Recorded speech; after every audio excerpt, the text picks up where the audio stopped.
This is Special Prosecutor Larry Klayman. I'm the only lawyer ever to obtain a court ruling that a president of the United States committed a crime. For truth. For competition. As a young lawyer, I helped break up AT&T. That's why you have all your cell phones today. For sovereignty. For the Republic. I'm the guy who at Judicial Watch, which I founded, uncovered the Chinagate scandal. Millions of dollars going to the Clinton campaign, corrupting our political system. For the privacy of citizens. And I'm the only guy to have enjoined the National Security Agency from mass surveillance on hundreds of millions of Americans. Tearing it up. I'm the son of meat packers in Philadelphia, Pennsylvania. I know how to slice and dice. Bringing it back. We're going to take this country apart and put it back together again in the way envisioned by our founding fathers. It's not just talk. We're not just regurgitating news stories. Larry Klayman, special prosecutor, is making the news. And now, here's Larry. Welcome to this edition of Special Prosecutor with Larry Klayman. We have a lot to talk about today. Much has happened in the last week, and you need to know about it. Later on during the show, we're going to have Dinesh D'Souza talking about his new book and movie, Death of a Nation, Plantation Politics and the Making of the Democratic Party. And we also have Cliff Kincaid on, who is from AmericasSurvival.Inc., talking about the Kavanaugh nomination. But let's talk about more of the same this week. You know, the French have an expression, the more things change, the more they remain the same. I'm kind of a Francophile, though I'm an American. I studied in France. And frankly, I've always admired the French in a way because they are like Americans in some respects. They have tremendous pride. They have tremendous nationalism. But to get past the point of the French, let's talk about the more things change, the more they remain the same, a French proverb. More documents this week, more documents coming out as a result of Freedom of Information Act requests, as a result of individuals that go on Hannity, on Fox News and elsewhere, talking about the new information of corruption at the FBI and the Department of Justice. You know, this is not something that's new. It's been going on for a long time, but it's gotten much worse in recent years. And we see this tremendous corruption. And I say, more documents, no justice. You know, my former group, which I founded in 1994, Judicial Watch, it's not run by a lawyer. It's run by Tom Fitton. And their investigator, Chris Farrell, he's not a lawyer either. So what they do is mostly Freedom of Information Act cases. And it's good to get documents out, but they don't go beyond that because they really don't have an experienced trial lawyer on staff. And they want to do the easy stuff. And when you get documents, the networks want to have you on. So Fitton goes on Fox News and, you know, he boasts about the documents they got, but there's no justice. And that's the problem. No justice. And that's what we at Freedom Watch are trying to bring about with hard-hitting cases, are going forward with citizens' grand juries in Dallas, Texas on September 25th. We've talked about that. We, the people, have the right to indict, to try, to convict, to sentence, and even do citizens' arrests peacefully and legally. Of course, we'll ask once we get the convictions of Hillary Clinton, Robert Mueller, James Comey, the intelligence chiefs under Obama, John Brennan, James Clapper, and Obama himself, because he's behind all of this. We'll ask the president to enforce those sentences stemming from convictions. And if he doesn't, then we'll seek to arrest these people ourselves peacefully and legally because we have the right. Justice Scalia said that in 1992. The grand jury belongs to the American people, not to the three branches of government. This is the way it used to be before we had a Justice Department, which Congress created on July 1st, 1870. So what choice do we have? I mean, when you play cards, I've said this many times, with documents, you got to be able to put money on the table to win. So the money that we're going to put on the table is the power of the American people to enforce the justice system themselves. And we see a miscarriage of justice this week with regard to the Manafort trial in the Eastern District of Virginia.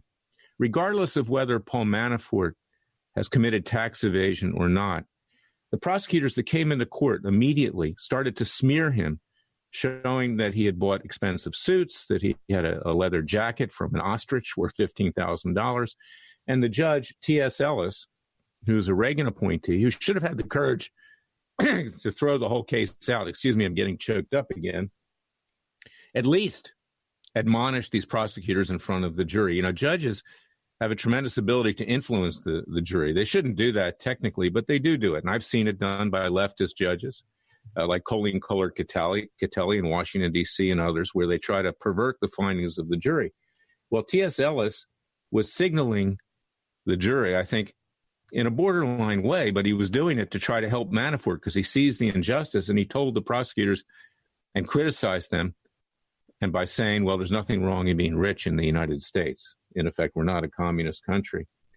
But the real injustice of this thing is that the prosecutors of Robert Mueller, which in fact are being furthered by prosecutors in the Department of Justice, which are inert and cowardly attorney general overseas, so he's part of this, even though he says he's not, they're seeking 300 years for Manafort for tax evasion. And it tells you what's going on because they're trying to squeeze Manafort. They're trying to get him to come up with false testimony against the president because he was the president's campaign manager in 2016. This is the kind of thing that is out of control in this country. There's a tyranny, and our Justice Department has become the Department of Injustice. Mueller is part of the Justice Department. Jeff Sessions sits on top of that Justice Department with his corrupt Deputy Attorney General, Rod Rosenstein, who's simply a holdover Obama political hack, deep state hack. And this witch hunt against President Trump marches on. Now, the president this week, criticized, well, more than criticized, I mean, he ripped the Attorney General, Jeff Sessions, suggested that he should resign. He's not doing his job. Of course, the president was then accused of obstructing justice, which was predictable, but the president said the truth, and he's entitled to say the truth like everybody else. And Sessions should do the right thing. If he was a true patriot, he would resign as Attorney General and allow someone in that position to be nominated, at least put in a temporary position, because the Democrats would never confirm anytime soon or allow the confirmation anytime soon of the Attorney General, although I believe that a majority vote would do it at this point. But he needs to step aside because Rosenstein is just rubber stamping everything that Mueller wants. And this is now spilled over to my client, Cliven Bundy, and his family. After Judge Gloria Navarro, who was no friend of the Bundys, in fact, she was a recommended appointee of Harry Reid, Dirty Harry, that corrupt senator in Nevada, now retired, but he's still behind the scenes as the Wizard of Oz, like Obama is, orchestrating the Democratic Party. After she dismissed the supersedious indictment against Cliven, his sons, and other defendants, the government came back and tried to have it reconsidered by Navarro. Navarro said no. But 30 days later, the Sessions Justice Department, if you can believe this, ladies and gentlemen, fellow patriots, filed a notice of appeal. And this is after Sessions begrudgingly started, which I have been lobbying him to do, a review of this political Bundy prosecution. We're going to talk about that later in the show with Dinesh D'Souza, because he was persecuted by the Obama Justice Department too. He was charged with a felony for a simple campaign finance violation, which didn't amount to much. And he did time for that. And the President Trump ultimately pardoned him, thank God. But the Bundys now, the government won't give up. Sessions sitting on top of a tyrannical and vicious and illegal act by the Obama Justice Department is furthering that. And it tells you just how corrupt this Justice Department has become. And I'm very, very saddened. I saw politics when I was a prosecutor for the Department of Justice back during the Carter administration and the Reagan administration. I was I wasn't a political appointee. I was a government functionary at the time. But and I left. And ultimately, I started Judicial Watch. And now, of course, I run Freedom Watch, which does what Judicial Watch used to do, hard-hitting cases, citizens' grand juries, and things like that. I created my own Justice Department. Judicial Watch is no longer a private Justice Department. Freedom Watch is the private Justice Department for the American people. And that's why I'll be representing Cliven in this appeal. And we have other things up our sleeve and planned.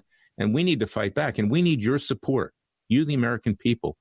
And I hope that you will support Cliven's legal defense here. Go to ClivenBundyDefenseFund.org. Contribute to that cause. We need your help. This is going to be expensive. ClivenBundyDefenseFund.org. And also go to Freedom Watch, and our case is there because Freedom Watch has Freedom of Information Act lawsuits on behalf of Cliven Bundy because we haven't gotten all the documents. We found out during that trial that exculpatory evidence that would have resulted in a acquittal of the Bundys was withheld by Sessions prosecutors who were Obama holdovers, Stephen Myray, Dan Sheese, and a lawyer by the name of Ahmed in that office. And this was an outrage. And even this very biased judge, Navarro, who was doing everything she could to have the Bundys convicted, had to dismiss the supersedious indictment. What is a supersedious indictment? It's an indictment that follows the original indictment, which is then modified. So this is what we're up against with this Department of Justice. And it's why you need a Freedom Watch, which has become your Department of Justice. So I urge you to go to freedomwatchusa.org. freedomwatchusa.org. Support our citizens' grand juries. They're very, very expensive. The first one's going to be in Dallas, Texas on September 25th, 2018, just about a month and a half away. And we need to ramp up. We need more lawyers. We need more investigators. We need to coordinate. We need to get facilities for these grand juries because we need to bring about justice ourselves. And that's why we need your help. And Cliven needs your support with regard to his defense because, believe it or not, Jeff Sessions, this disgrace of an attorney general who should resign or be fired, the president should fire him at this point as well as Rosenstein, and to take his lumps, he is furthering the persecution of Cliven Bundy, the person who stood up to a tyrannical government, who did exactly what our founding fathers did in 1776 when King George III was busting into their homes, beating up their families, sometimes raping their women, stealing their property.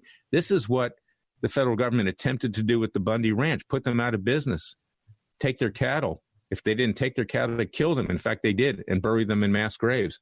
So go to ClivenBundyDefenseFund.org, contribute to that legal defense fund as well. We need your support. We need the American people's support. You need to rise up.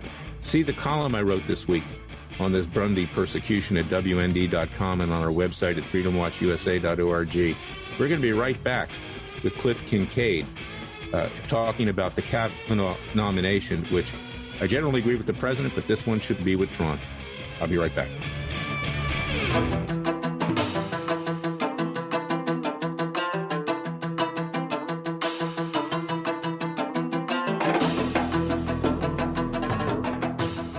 Fearless. He's claiming he's crazy, he's racist, he's out to kill the Democrats. Dangerous. You don't care, he uses the court and the law. Lethal. This is bad. Special prosecutor Very bad.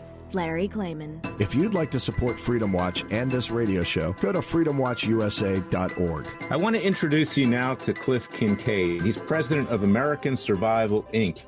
You can go to his website at usasurvival.org, usasurvival.org. He's a very good friend. He's somebody who has been a real warrior of the conservative cause. He doesn't flinch. He does what he thinks is right. I associate Cliff with the way I do things. He's not there to please. He's not there to curry to the club in Washington, D.C., I might say, even the insider conservative club. And I brought him on to talk about Judge Kavanaugh, Brett Kavanaugh, who I feel is unqualified and should not have been chosen by President Trump. I hope that President Trump will withdraw his nomination and nominate someone who truly is a conservative who believes in Fourth Amendment rights. I'll get into that, but I want to get to Cliff right now. Cliff, what's the big beef you have with Judge Kavanaugh becoming a Supreme Court justice? Well, the big beef, Larry, is, of course, that Kavanaugh is a member of the swamp. We're coming out with a new report. We call it The Deep State Wears Black Robes. And this really signifies Kavanaugh. This is a guy who's been a Washington insider for decades. He worked for President Bush, covered up for the Clintons, ruled in favor of Barack Hussein Obama on matters involving Obamacare and, as you know, the illegal surveillance powers of the NSA. And I fear that as a Supreme Court justice, he will probably come under pressure to authorize or even expand the Russiagate investigation of President Trump. Well, he is a swamp creature. You're absolutely right. He bought $50,000 of tickets to the Washington Nationals game, the baseball team in Washington, charged them on his charge card. Now, why would a judge who doesn't make that much money, particularly given the cost of living in Washington, D.C., extend $50,000 to buy tickets to take all of his friends to the Nationals game? He was obviously trying to curry favor with the Washington establishment, the Republican establishment, taking them to those games, hoping that there would someday be a Republican president that would nominate him for the Supreme Court. I've had him in a number of cases. I have experienced him with regard to our lawsuits at Freedom Watch. You can see them at freedomwatchusa.org, those lawsuits, which we were successful initially in getting preliminary injunctions against Obama's intelligence agencies for illegal mass surveillance. That gave rise to the USA Freedom Act, which, of course, the intelligence agencies continue to violate, as we know, wiretapping Trump Tower and everything else. But the appellate court ruled at one point that the preliminary injunctions I got were moot because of the new law. Well, Kavanaugh took it upon himself gratuitously to write an opinion saying the mass surveillance is fine. I can't support this guy if he doesn't believe in the privacy rights of American citizens who have not committed or been in the act of committing a crime or engaging in terrorism, Cliff. And coupled with the cover-up of Kavanaugh of the Vince Foster investigation when he was working in the Independence Counsel's office for Ken Starr, I think this guy is a disaster. The Vincent Foster case is really the ultimate Clinton cover-up, in my view. As you know, Larry, I used to work for Reed Irvine, chairman and founder of Accuracy in Media. Together, we worked on the Vince Foster cover-up. He was the Clinton deputy White House counsel whose dead body was found in Fort Marcy Park outside of Washington, D.C. It was the highest-ranking federal official to die under mysterious circumstances since JFK. And we have the evidence. We have tape-recorded conversations. We have documents from the National Archives showing that Kavanaugh, when he was a prosecutor in Ken Starr's office, covered up the evidence of murder. Whether it was murder or not, even if it was suicide, no one's ever explained the reason he would have killed himself. So it was a complete cover-up. And Ken then Starr was... I would only add, sorry to interrupt, but I would only add there's so many anomalies in this case. First of all, the gun was planted in his hand. Even though it had none of his fingerprints on the gun, supposedly, that killed him. Then we know that his body was in the park, but his car wasn't even there. We have a witness, Patrick Knowlton, who testified to that. And when he stuck to his truthful story about the fact that Foster could not have driven himself to the park, he was then harassed and intimidated on the streets of Washington, D.C. by government agents sent out to harass him by none other than Brett Kavanaugh, as well as another prosecutor in the case, Bates, who, along with Kavanaugh, went on to become federal judges.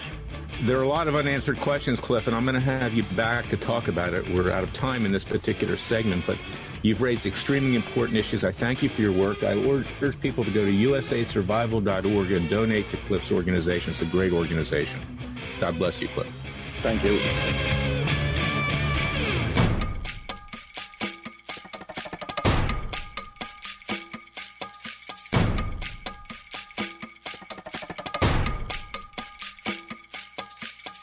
And now, 4 words that make corrupt politicians make wee-wee in their little pants. Transparency and the rule of law will be the touchstones of this presidency. But we have to pass the bill so that you can find out what is in it. Special Prosecutor Larry Klayman. Be the one who makes our country great again. Go to freedomwatchusa.org and donate. I'm back with the great filmmaker, activist, and intellectual Dinesh D'Souza, and he has a new book called Death of a Nation, Plantation Politics and the Making of the Democratic Party, along with a film which has just come out. I urge everybody to go see that film. I'm going to be going to see it this weekend, and I want to introduce you to Dinesh D'Souza, but actually before I do that, go to his website as well, deathofanationmovie.com, deathofanationmovie.com. It's an extremely important book and film, and Dinesh, I want to introduce you to our listeners at Special Prosecutor. Thank you very much, Larry. It's great to be on the show. Well, it's a great honor to have you. Tell us a little bit about your background, not that everybody doesn't know, and also what this book and what this film is all about. I'm an immigrant from Bombay, India. I came to the United States at the age of 17 as an exchange student. I went to Dartmouth undergraduate, went on to a job at the Reagan White House as a policy analyst. I've spent most of my career in think tanks like the Hoover Institution at Stanford University, and I've written now, I think, by last count, 16 books, of which the new one, Death of a Nation, is the latest book. I started making films in 2012. I made a film about Obama, and the new movie, Death of a Nation, my fourth documentary film. Very excited. It's in 1,000 theaters right now, and it couldn't be more timely. It deals with all the issues swirling in American politics. I really focused on two, fascism and racism. Why? Because these are the two incendiary bombs that have been dropped not only on Trump, but also on Republicans and conservatives, on Christians, on patriots. The idea here is that fascism is somehow on the right, and that while racism may have once been in the Democratic Party, it is now the staple, the defining feature of the Republican Party. So the film examines these two progressive claims, and it does so by not only looking at history, but bringing that history right to the present. We at Freedom Watch, I was the founder of Judicial Watch, and now I founded Freedom Watch and run that. We have a variety of lawsuits against Black Lives Matter, against Louis Farrakhan of the Nation of Islam in Dallas, Texas. You might remember that massacre down there that occurred with the police. I represent a policeman who was assaulted named Demetric Penny, and also a father of a fallen police officer, Enrique Zamarripa. And after we brought those lawsuits and after Obama left office, I don't know if you've noticed it, but there's much less racial division in this country other than the attacks on Trump. You don't hear Black Lives Matter going out there chanting, fry them like bacon, pigs in blankets, or whatever it was. And Farrakhan's been relatively quiet. Do you have any thoughts on the effect that Obama had on race relations in this country? I think that Obama represented something that was genuinely a turn in the Democratic Party. And I saw this in my own case, dealing directly with the Obama Justice Department and with Obama's effort to put me into federal prison for exceeding the campaign finance law. Now, in all honesty, I did exceed the campaign finance law. I did it with, you may say, good intentions. I was trying to help a college friend of mine who was running for the Senate. Normally, those kind of cases get a community service slap on the wrist. But in my case, they went all out to prosecute me on a felony charge. Now, the point I'm trying to make is this. I don't think that Jimmy Carter would have done that any more than George W. Bush would try on some technicality to lock up Michael Moore. This is the leftist filmmaker Michael Moore. I think there's been a gangsterization of American politics that started with Obama, and it's continued in the effort to get Trump, in which the weapons of the state are mobilized against political opponents. And Obama, as you said, also fomented, licensed a certain kind of gangsterism on the street that took its cues from the way in which he spoke and the way in which he acted.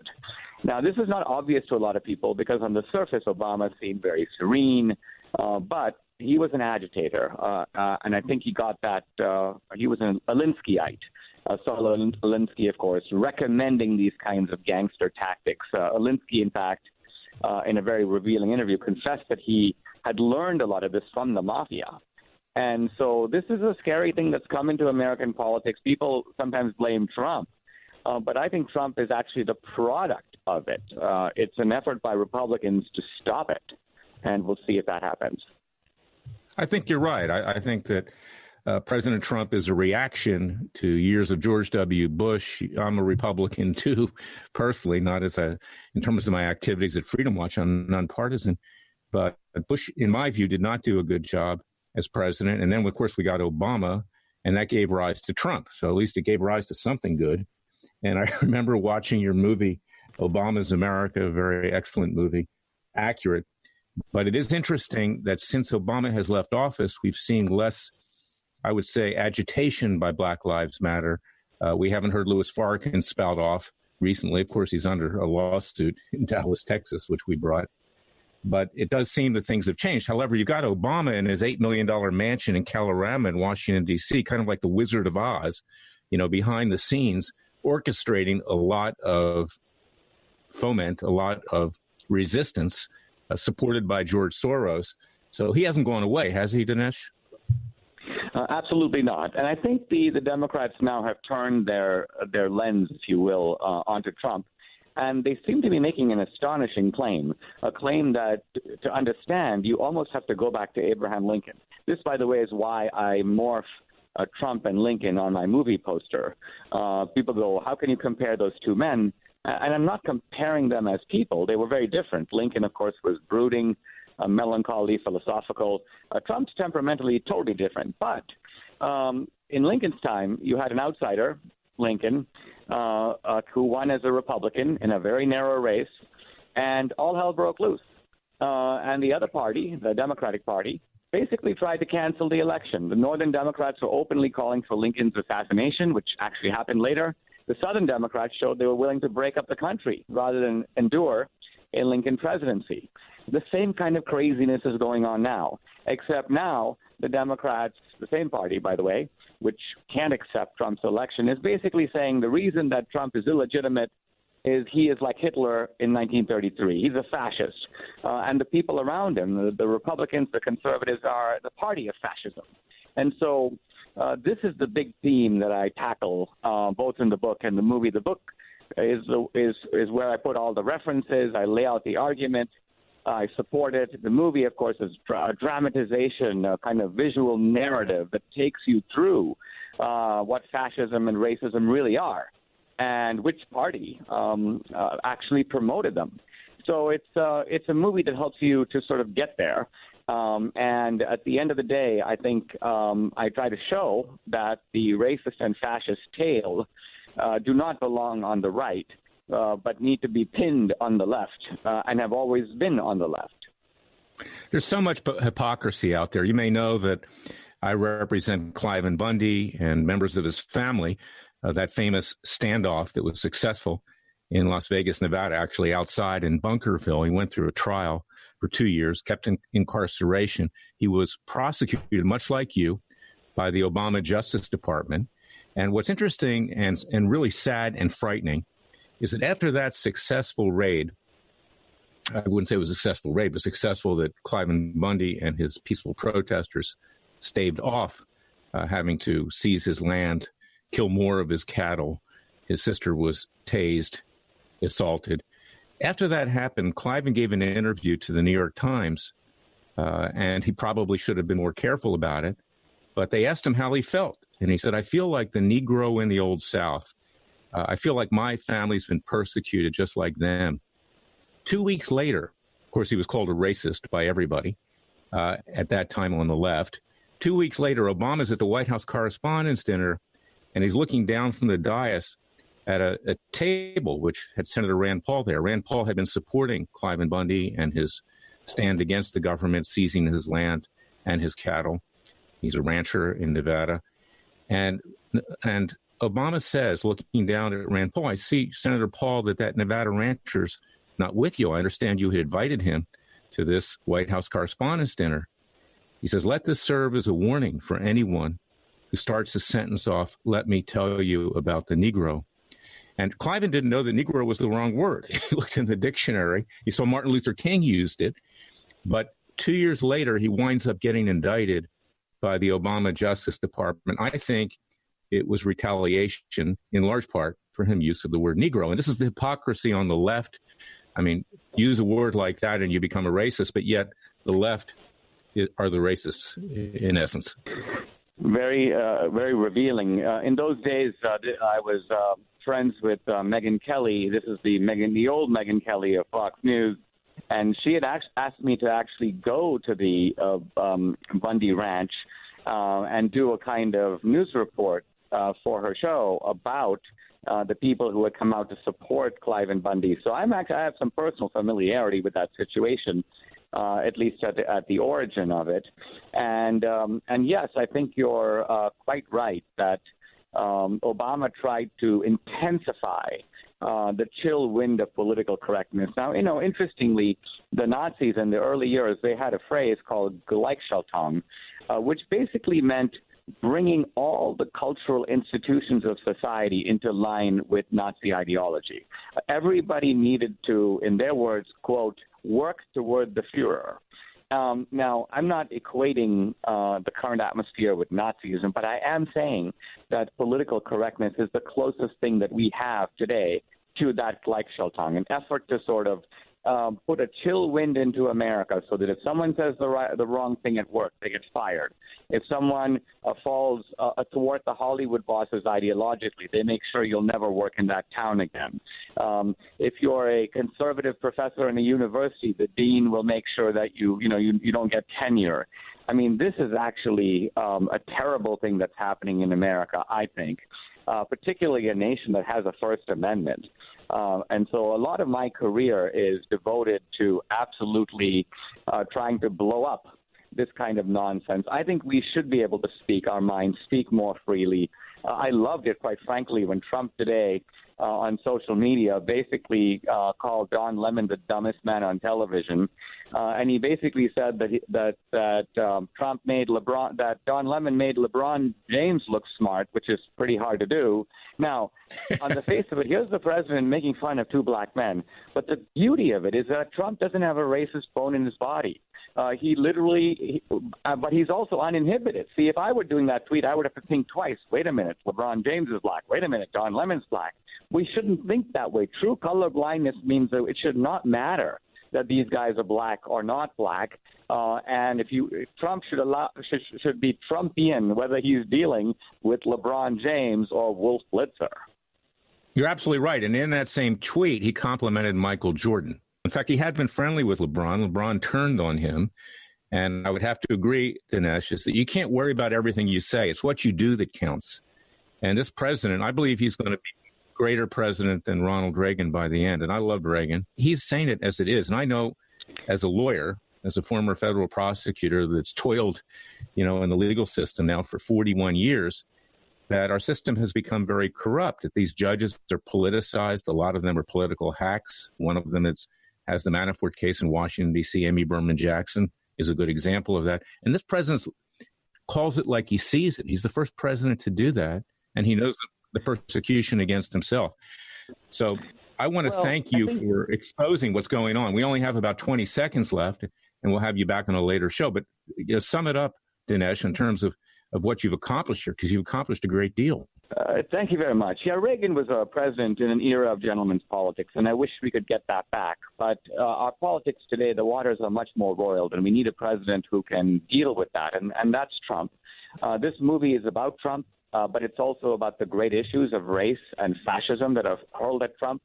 And please go see it, and go see it now, because if you see it now, you put fuel in our rocket. So it helps the movie expand to more theaters. So deathofanationmovie.com is the website.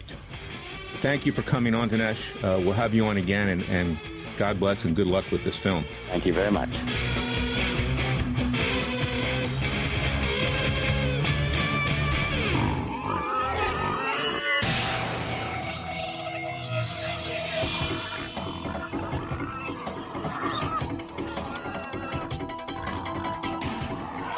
Before he was a trial lawyer, he sliced him and diced him. People used to ask me, Larry, what caused you to start Judicial Watch and now Freedom Watch, given the powerful forces in this country that put you at risk? In a meat packing plant. I'm the son of meat packers in Philadelphia, Pennsylvania. I know how to slice and dice. A very special prosecutor, Larry Klayman. If you'd like to support Freedom Watch and this radio show, go to freedomwatchusa.org. This is the verdict segment of Special Prosecutor with Larry Klayman. And there's a very strong verdict today, ladies and gentlemen, and fellow patriots, is that we need to rise up. We, the people, need to not just take this country back. We need to put it back together again, because it has been blown up by the left. It's been blown up by Obama and his supporters like George Soros, who are financing a lot of these evil deeds. And, of course, we listened to Dinesh D'Souza, and he talked a lot about how free speech is being chilled, how this country is no longer able to express itself in terms of its views, in terms of the vision of the founding fathers, and how the left uses these tactics to try to silence us. And, of course, Dinesh himself, there was an attempt to silence him through the Obama Justice Department, obviously directed by Obama.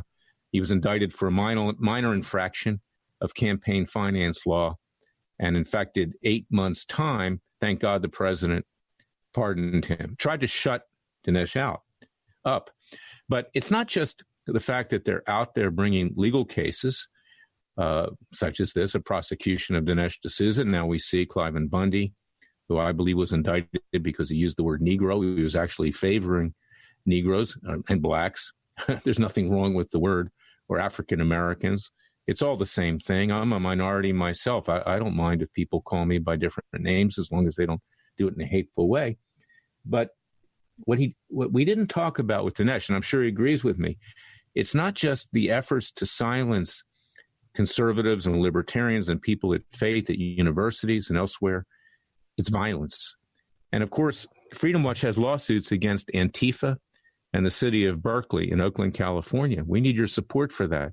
Go to freedomwatchusa.org. We learned just this week that Antifa, this radical fascist group, ultra-left, bunch of lunatics, they're very, very dangerous, is actually training its troops, so to speak, to harm police officers, to physically assault them and or kill them.